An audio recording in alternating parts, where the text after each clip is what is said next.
So I have over 24 years of experience training police dogs, working police dogs, also training and working with clients with their pet dogs. That's one of those set up for failures to say, hey girl, be on point. And I have discovered over the last 20 years that there are certain dog breeds out there that are not a great fit for most families. And in this video, I'm going to share with you the top 3 breeds that I, as a professional dog trainer, do not generally recommend for most families. Let's get into it. All right, the first breed on the list goes back a couple hundred years ago into Europe as a herding dog, herding sheep and other livestock, and then 100 or so years later, 150 years later, transformed into a badass law enforcement and military tool to crush the opposition, and that is the Belgian Malinois. You've seen the videos, these dogs fast roping out of Blackhawks, jumping out of C-130s, landing in the battlefield, and then hauling ass into a cave and taking care of business with a terrorist. That doesn't mean the Belgian Malinois makes a great dog for you and your family. So there's 3 things you need to keep in mind when it comes to the Belgian Malinois. Number 1, most folks think that these dogs come out of the womb fully trained because they see them doing high-speed stuff with law enforcement and military. It couldn't be further from the truth. They are not trained out of the womb. They are buck wild animals. They're little velociraptors. They're maligators. They are very, very mouthy. That's not something necessarily great if you have young kids in the house. It's going to be a problem. Number 2, the energy requirements of this dog is like no other. They are the Energizer Bunny of dogs. There is no off switch. These dogs need to work all day, every day. So if you're working away from home 40, 60, 80 hours a week, you got a family, and you can't dedicate all the time that is required to satisfy the needs of this dog, that dog is going to take out all of that energy on everything in your home and around it. It's going to absolutely destroy your furniture, just destroy everything in your home, and they're going to let out all that frustration in not positive ways. Third and final, a lot of people get the Belgian Malinois because they want a quote protection dog. And again, they see these dogs being used in that role. However, you don't realize the work that goes into it. The Belgian Malinois is actually a very friendly breed. They love people. They want to get pet by everyone, and it's a good thing. It actually takes a lot of work to bring out that little inner monster, channel all that bite drive into a bad guy, and let them understand the difference. Other than that, they're attention whores. They just want to be pet by everyone, so they don't come right out of the box and make a perfect protection dog for you and your family. The final word of caution when it comes to the Belgian Malinois is it's a lot like buying a Formula 1 car. Everyone wants to be the next Lewis Hamilton, but do you really want that as your daily driver? Do you want to pick your kids up from school and go grocery shopping and take your trips to work every day in a Formula 1 car? It's not practical. You don't need a 1,000, 1,200 horsepower dog that has no off switch. A Formula 1 car you could park in the garage, you're right. A Belgian Malinois, you can't. All day, every day, that dog's going to require something from you. And if you're not ready to provide that, it is not the right dog for you and your family. All right, next dog breed on the list is several thousand years old, originally bred to pull sleds in the Arctic, and yet somehow has found its way to become one of the most popular dog breeds, especially in places like sunny South Florida.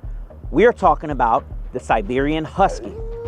The first reason why the Husky is not a great choice for most families is that the Husky is much more closely related to the wolf than other breeds. And that's because the Husky is a more ancient breed. One only needs to put up a picture of a Husky next to a wolf to realize how closely those similarities are. Now let's put it in a different way. If you took your average golden doodle and released it into the wild, and took your average Husky and released it into the wild, where there might be an actual wild wolf pack, and you came back 2 weeks later, chances are the golden doodle would have been the lunch of that wolf pack, but there's also a fat chance that that Husky would have integrated itself into the wolf pack and might even be the dang top dog of that wolf pack, because they're more wild, they're more feral, they're smarter, and they're more independent and extremely strong-willed. None of that transposes into a dog that's easy to train or that likes being confined into your home and told what to do on a daily basis.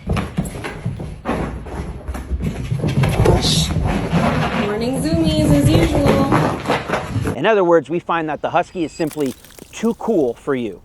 Reason number 2, these dogs were bred to survive in the Siberian Arctic, not South Florida or Phoenix, Arizona, where these dogs are plentiful. Their coats are not easily adaptable to these hot climates. They don't do well. Speaking of their coats, have you ever tried to groom a Husky? The fur never, ever stops. And reason number 3 why the Husky's not a great choice for you, they are extremely vocal dogs. The howling, the screeching, and the freaking talk back. These dogs will actually talk back to you. It's enough that your kids talk back to you. Last thing you need is your dog talking back to you and telling you what time it is. Come on, get out of the bathtub. Come on. go for a walk.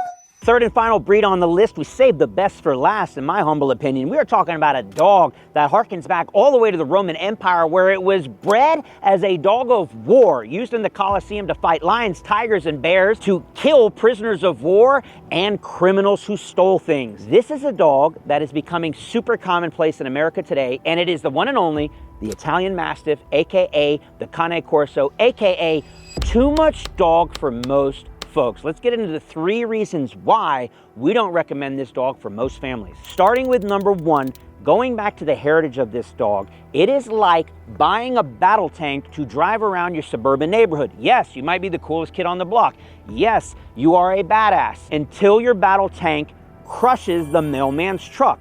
Just like when you bring home an Italian Mastiff, don't be surprised if it takes out the mailman himself. Breaking news, a horrific accident in Harupa Valley. We're just learning 4 dogs mauled to death a man at a home that was converted to a business. They are extremely territorial. They are very strong physically and mentally, and it's gonna be hard to hold back all of that torque, all of that power, all of that instinctive drive to kill anyone who is not part of your family. Now you might say, that's exactly what I want, except the problem is with the battle tank, you can park it in your garage and take the key out of the ignition. With the Italian Mastiff, how do you tell it not to eat the mailman or drunk Uncle Jeff who only comes around a couple times a year? You're gonna have a hard time doing that. And as a reason for that, we're gonna roll into number 2. It's all blended together. Because many of you cannot handle this breed, they are overflowing in the shelters. But because so many of you want them, there's a breeder on every corner breeding these things for size, regardless of temperament. The bigger the better. It used to be a 120-pound male Corso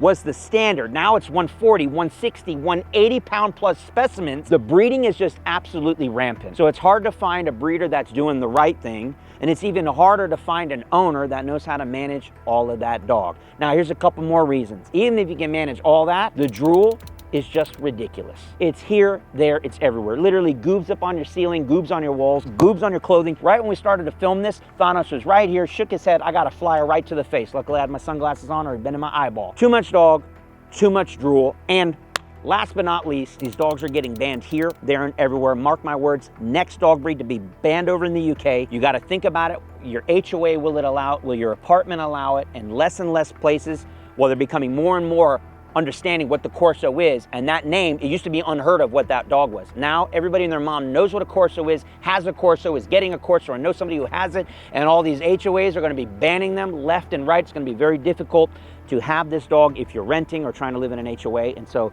that's my spiel on it. They are amazing dogs, but generally speaking, most folks cannot control their little 30-pound fluff ball, let alone a 130-plus-pound powerhouse such as this. And yet here's the conundrum: the more I tell folks not to get it, the more people want that forbidden fruit. So I'm damned if I do, damned if I don't. But for the love of God, if you're gonna get an Italian Mastiff, get some training and get it early on, and get quality training. Not that shit training that you get at these wannabe pet stores from wannabe trainers that have no idea what they're doing. You know, I got a certification, through PetSmart and stuff. Go with a trainer that knows what they're doing when it comes to this breed. This is not a breed to be played with. In closing, when it comes to choosing the right breed for you and your family, please do just a little bit of research and think back as to what that dog was originally bred for. And no matter what breed you get the proper training so that the dog doesn't end up becoming the worst thing that ever happened to you, and it doesn't end up in a shelter or, God forbid, biting someone and getting put down because of your lack of knowledge and your lack of experience and your lack of give a fuck. So I'm asking you, give a little bit. At least you're watching this video, you're in the right place. Do your research, get the dog breed you want, just get the training so that that dog can become the best thing that ever happened to you. Otherwise, we're gonna make videos all about you and what an idiot you are for making the wrong decision. Now, having said all of that, if you wanna get your dog trained to be the best that it can be, there's a great place you can do that, DIYcanine.com, where we have experience training everything. We got Belgian Malinois, we got Huskies, we got Corsos, and everything in between. Videos showing you step by step how to raise and train these breeds and all other breeds to be the best that they can be. Thank you so much for watching. Make sure to like, share, subscribe. We'll see you on the next one.